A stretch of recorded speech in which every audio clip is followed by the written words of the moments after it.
در جریان سفر نوبتی به منطقه شهر دهات رئیس شهر خالق‌زاده عبدالخالق از جماعت دهاتی ورو بازدید به عمل آورده.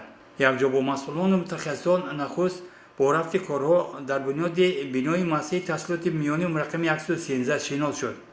عبدالخالق خالق‌زاده بعد صحبت پیشنهاد داشت که سمت خراجات این بنا از نو دیده شود، زیرا بعضی قسمت‌های انشاءات از جمله خط زمانوی گرم‌دهی به نقشه گرفته نشده است.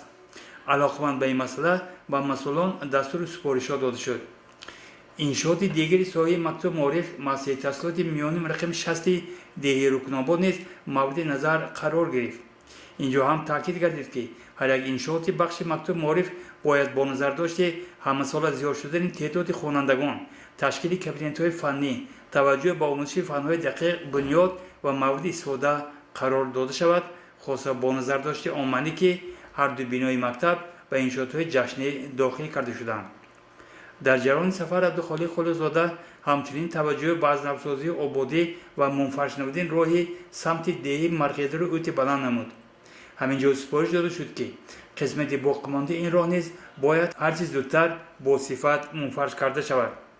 هنگام صحبت رئیس جماعت دهاتی ورو نسیم جمعیف با جانبداری از دستور سپارش‌های رئیس شهر خالق‌زاده عبدالخالق اندیشه بیان داشته گفت که مردم جماعت تمام تدبیرها را می‌اندیشند تا جشن 30 سالگی استقلال دولتی جمهوری اسلامی سزاوار استقبال گرفته شود.